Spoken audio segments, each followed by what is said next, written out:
Three-toed tracks led away from my homestead. My wife lay pierced by a crude spear, my daughter still in her bed. I buried them under the crimson sun, whispering a vow to the blue sand. This isn't a story about grief. It's about how an engineer's mind retools for vengeance. I would become the predator they never saw coming, using every geological skill I possessed to hunt them down. But what I discovered in their camp would challenge everything I thought I knew about justice. Kai walked back toward the dome just as the second sun edged over the dunes. The silence hit him first. No hum from the water reclamator, no distant sound of digging. His shoulders tightened. The compound's outer wall showed no damage, but the main gate, the one he'd built with double hinges and a magnetic seal, was open, not forced. Inside, the stillness deepened. He saw Elena first. She lay on her side near the hydroponic rows, one hand outstretched toward a trampled tuber. Her chest was pierced. The spear was still there, stone-tipped, roughly hewn. Near her feet, the soil was dark and clotted. He didn't need to check. He'd seen enough wounds to know. His boots made no noise moving toward the living unit. The door to Lisa's room was ajar, and he saw the shape on the cot. Small, too still. The thin blanket was tucked neatly, almost undisturbed. Her toy rover lay on the floor. The lack of struggle hurt more than if there had been one. They hadn't even given her a chance. Then his mind shifted. The engineer in him took over. It silenced the rest. 6 distinct sets of prints. Three-toed. Deep impressions at the heel, shallow at the fore, like a heavy creature walking upright but leaning into its stride. They'd come from the eastern ridge, avoiding the motion sensors he'd planted on the west. Someone scouted first. They knew the layout. A thin trail of dark droplets led from Elena's body out the gate and into the desert. Blood. Not human. One of them was wounded. Good. He counted the splatter pattern, a steady drip. They hadn't run. They left at a march, confident. He noted depth and spacing. They carried weight. Trophies. Prisoners. He forced the thought away. The breach wasn't brute force. They came through the main gate. They must have waited for someone to open it. Elena went out to check the irrigation. They took her there, then entered. Quick, efficient, they knew we were here. They knew our routines. His hands weren't shaking. He picked up a handful of blue sand from the floor just inside the doorway. Held it, felt the grit. Each grain told a story. The tracks outside were sharp. No wind distortion. They hadn't been gone long. Maybe an hour. The blood was still tacky. Not dried. The trail headed northeast toward the canyons. Water there, shelter, a logical path. He didn't shout. Didn't cry. He walked back outside and stood where the prints began. 6 attackers, 1 injured. Moving with purpose. He knew the geology of this region like his own pulse. The sand types, the rock layers, the way sound carried. He could follow them, not with anger. With calculation, he looked at the trampled garden, the open gate, the quiet dome. Then he turned toward the dunes. His mind was already building maps, estimating speeds, predicting stops. The desert wasn't empty anymore. It was a page, and they had written their plans all over it. He would read every word. He carried them to the rise behind their home, a place where the ground held firm against the wind. He picked it for the view over the shallow valley, the small patch of irrigated green they'd coaxed from the sand, the quiet stretch of oasis where Lisa had learned to skip flat stones. He took the shovel from the storage shed. Its metal edge was clean. It had never cut earth like this. He didn't think about ceremony. He thought about depth. 6 feet down, the soil changed from dry blue dust to a cooler packed clay. Stable, safe from scavengers, stable against erosion. He worked without pause, his back and shoulders doing what they always did, digging, moving, shaping. But the rhythm was different. Each thrust of the shovel into alien ground felt like breaking something that couldn't be fixed. He laid them together at the bottom. He adjusted Elena's arm so it curved around Lisa's small shoulders. A configuration, a final arrangement of protection. He made sure their faces were turned away from the harsh angle of the sun. He didn't allow himself to look too long. It wasn't about what was lost. It was about what remained. Duty. Purpose. The crimson sun hung low, throwing long shadows that cut across the mound of fresh-turned soil. The light felt accusatory. Harsh, it showed every mark, every uneven patch. He smoothed the surface until it was level, disciplined. He packed it down with the back of the shovel, like tamping down ground before laying foundation. Only this foundation was for something darker. He didn't speak to them. He spoke to the wind. Low words, promises, not of grief but of reckoning. Each sentence was a stone set in place. I will find them. I will return what was taken. I will make the ground remember. The words weren't emotional. They were structural. They held the weight of what came next. When he was done, he stood back. The grave was a clean, dark scar on the pale blue hill. It faced east toward the canyons, toward the direction they had gone. It became his reference point, his true north. Every step he took from here would be measured against that fixed location. That promise in the ground, his hands ached. They were builders' hands. They had laid pipe, raised solar panels, patched hull plating. Now they were blistered, stained with blue dust and something darker. He didn't wash them. He looked at the grave one last time. It was sound. It would hold. He turned his back on the homestead. He didn't take a last look at the garden or the open door. He picked up the pack he'd prepared. Water, rations, the stone-tipped spear, his engineering logbook. He started walking, following the clear line of tracks leading northeast. The engineer was gone. Something else was walking in his skin now, something that read the land like a blueprint for hunting. He did not try to become a fighter. That would have been sentimental. He stuck to his strengths. The same mind that mapped aquifer flows and mineral deposits now mapped the movement of living things. The desert became a system of inputs and outputs, a series of solvable problems. He tracked them not with rage but with the cold precision of a surveyor. His training in geology gave him the language. A disturbed rock wasn't just out of place. Its orientation, the depth of its new impression in the sand, the lichen scraped from its surface, each detail was a data point. It told him weight, speed, and direction of travel. Scuffed vegetation revealed not just passage, but the height of the creature that brushed against it. He read the land like a technical schematic, each mark a deliberate notation. He calculated their water requirements based on size and climate. He knew the human baseline. He estimated theirs was higher. They were larger, bulkier. They would need to stop at reliable sources. He predicted their campsites not by guessing, but by overlaying known water locations with the most efficient travel routes between them. He avoided the deep sand zones they would also avoid, the terrain that wasted energy. He thought like they did, but with more discipline. The sun's arc dictated the timeline. They wouldn't travel during the peak heat. They would rest. They would move at dawn and again at dusk. He planned his own movements around these windows. An ambush was not an act of violence. It was an event scheduled into the planetary rotation, a meeting at a geographic coordinate. He opened his engineering logbook. The columns of figures for stress tolerances and conductivity were gone. New columns took their place: distance between tracks, estimated group speed, water consumption rates. He noted everything: the times they made camp, the types of ground they preferred for sleeping. Each observation was a variable in a growing equation. The final calculation was always the same. He studied their habits. They preferred high ground for lookout, but not the highest point. They chose ridges with a clear line of sight and a swift escape route down the leeward side.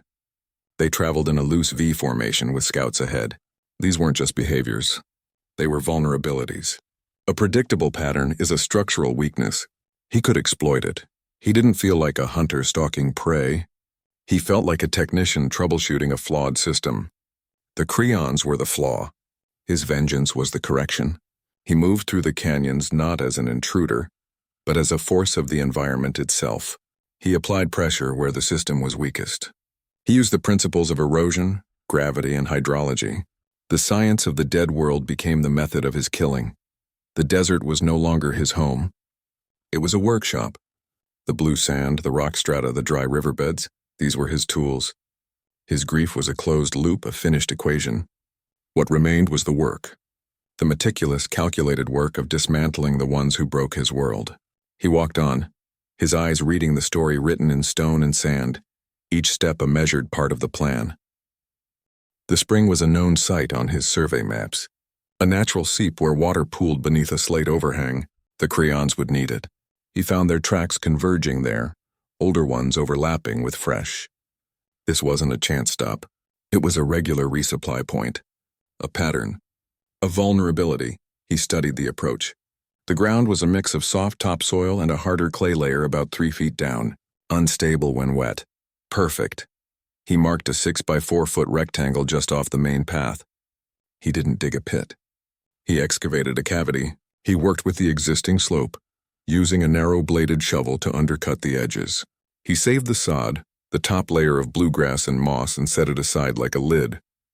The sharpened stakes were not for stabbing. They were piers, structural supports.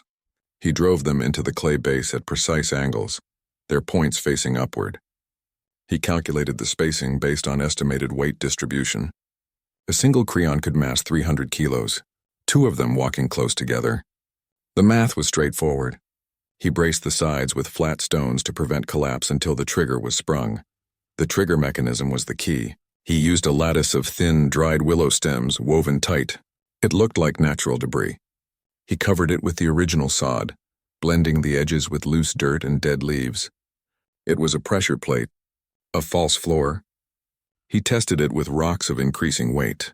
It held until he dropped a 60-kilo stone from waist height. Then it gave way. The sound was a dry crunch, then a hollow thud. He waded upslope behind a fan of basalt rocks. The wading was the hardest part of engineering. The silence was a tool. He didn't move. He didn't allow his mind to wander to the grave on the hill. He focused on the numbers, the probabilities. The sun climbed. Insects buzzed near the water. 2 of them came just past midday. Scouts. They moved with a loose-limbed gait, their 3-toed feet leaving deep prints. They weren't cautious. They expected nothing. The lead one stepped onto the woven lattice. Its full weight settled. The ground didn't explode. It simply vanished. The sod lid collapsed inward. The creature dropped into the cavity with a grunt of shock, not pain. The second one took half a step forward, its head turning. Its front foot went through the crumbling edge. It tried to catch itself, its arms flailing. It followed the first down into the hole. The sound was not loud. A heavy, wet thump, then a sharp crack, then silence. Kai didn't move immediately. He listened, no cries, no struggle. The calculations had been correct. The fall alone was likely fatal. The stakes did their job cleanly. He waited 5 minutes. Then he approached the edge. He looked down. The 2 forms were still, impaled. The trap had worked with geological inevitability. It was a landslip, a sinkhole, a natural accident. He made a note in his logbook. 2 kills. Data acquired. He recorded the time, the conditions, the result. It was a successful test of a structural system. He felt no thrill, no anger. It was a task completed, a problem solved. The engineering was sound. He turned away from the pit and continued up the trail, following the main body of tracks. The debt was now 4. The work continued. The desert did not care about him or them. It was a system. That indifference was a weapon. He used it. He began to see the world as they must. Their large, heavy bodies would avoid the loose sand sectors, the deep dunes that swallowed energy and slowed movement, just as he would. Their paths clung to harder ground, the gravel flats, the packed earth of ancient lake beds. Their choices were logical. They followed the path of least resistance. Their camp locations were not random. He found them in the lee of rock formations. Not for defense, for shade. The crimson sun beat down for 18 hours a day. They needed the cool shadow of stone. They consistently chose south-facing overhangs that lost heat quickly after sunset. He would have chosen the same. They were efficient. They understood thermodynamics on an instinctive level. He mapped their movements against his own erosion charts. They followed watersheds. Dry riverbeds were natural highways. They provided the easiest grade for travel, the clearest sight lines. He predicted their next turn, their next stop, by tracing the flow of water that had vanished 1,000,000 years before. Their route was a ghost of a river. He was just reading the original blueprint. Sounds became data. Their language was a series of clicks and low whirs. At first it was just noise. Then he started to catalog it. A specific 2-click signal often preceded a change in direction. A longer, drawn-out whir seemed to signal a halt. He noted the distance the sound carried in the dry air, the way it reflected off canyon walls. He began to track them by ear from half a kilometer away, their conversations painting a picture of their formation and intent.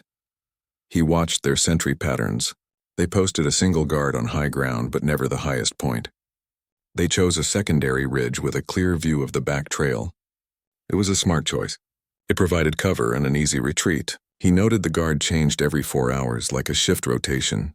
He could set a clock by their habits. Predictability was a flaw in their design.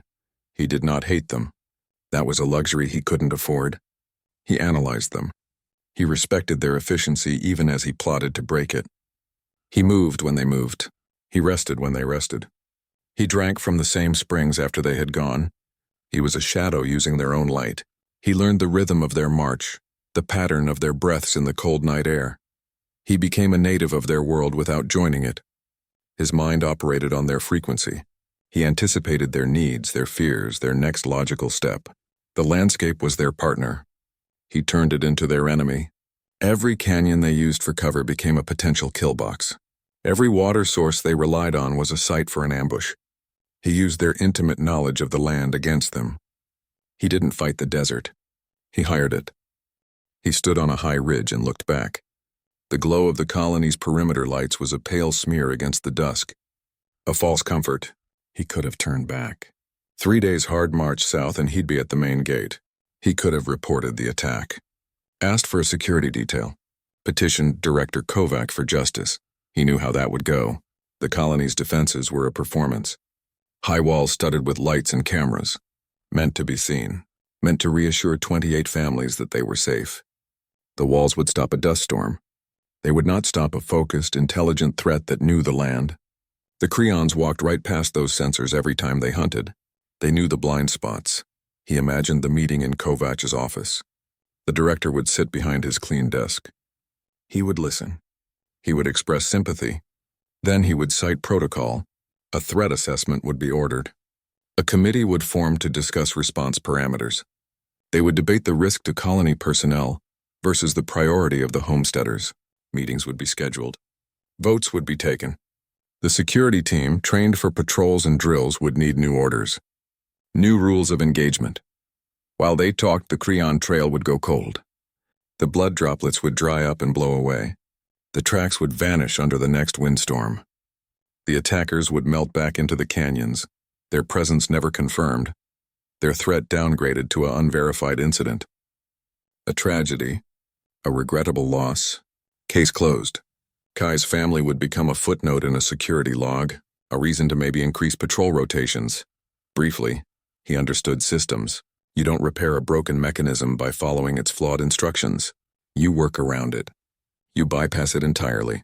His isolation, the choice to build a life a week's travel from the main colony, had always been a vulnerability. Now it was an asset. No one was watching him. No one was asking for reports. He had no one to convince, no permissions to seek. His vengeance required speed, precision, silence. Bureaucracy required the opposite. It required discussion, consensus, delay. He could not afford their caution. He had a timeline written in drying blood and fading tracks. Every hour spent arguing in a fluorescent-lit room was an hour his targets gained. He made the calculation coldly. The potential safety of a group was irrelevant if the group refused to act. The efficiency of one focused will was greater than the stalled intentions of many. He turned his back on the distant lights. The choice was clear. He would not waste his time on a system designed to create the illusion of safety. He would invest his time in creating a concrete result. The outsider status he and Elena had chosen, their desire for a quiet life under the open sky, had made them vulnerable. That same independence now made him dangerous. He was unplugged from the grid of meetings and memos. He was accountable to no one but the grave on the hill and the promise he'd whispered to the wind. His path was clear, uncharted by committee. He moved deeper into the wilderness, leaving the false light of the colony behind. He no longer saw the canyon as rock and air. He saw stress points, fracture lines, stored kinetic potential. The cliff face was a weapon someone else had built 1,000,000 years ago. He was just the one pulling the trigger. The Creon party moved along the base of the scree slope. 1 scout ahead, 4 in the main group, 1 rear guard. Standard formation. Predictable. Their path took them directly under an overhang of fractured basalt. He'd surveyed this area 2 seasons ago for stable building stone. He knew its weakness. A main crack ran deep through the rock, widened by freeze-thaw cycles. The entire section was poised to fall. It just needed a nudge. He didn't use explosives. That would have been crude. Obvious, he used leverage. He'd spent the night before moving 3 keystones. Heavy wedge-shaped blocks that had naturally settled against the unstable face. He repositioned them with a long pry bar, inching them into precise locations. They acted like shims, redirecting the massive weight of the overhang. He wasn't causing a collapse. He was removing the last bit of resistance. It was like pulling the pin on a grenade someone else had already armed. He waited on the opposite rim 200 meters away. The timing had to be perfect. They walked directly into the kill zone. The scout passed through. Then the main group of 4. He focused on them. The rear guard was still coming. He couldn't wait. 4 was the target. He raised the pry bar, set its tip against the final keystone he'd placed, and leaned his full weight into it. The sound was not loud. A deep grinding groan. A shiver ran through the rock face. Then silence for 1 heartbeat. The lead scout stopped and turned, its head tilting. Then the cliff gave way. It didn't explode. It slumped. A vast section of rock simply detached and fell. A single massive slab descending with terrible slow grace. It was geology in motion. Inevitable. The 4 creons in the center had time to look up. They did not scream. They raised their arms. Then the dust cloud swallowed them. Tons of stone hammered the canyon floor. The impact shook the ground under Kai's feet. The sound was a deep final thunder that rolled down the canyon and faded. The scout and the rearguard did not panic. They did not run toward the slide. They immediately dropped into defensive crouches, their weapons coming up. They scanned the opposite rim, the high ground. They moved back to back, covering a full 360. They established a secure perimeter within 30 seconds. They knew it was an attack, not an accident. Their discipline was immediate, absolute, and cold. Kai watched from concealment. A part of him, the engineer, noted their response with a flicker of professional respect. They were not mere brutes. They were soldiers. They adapted.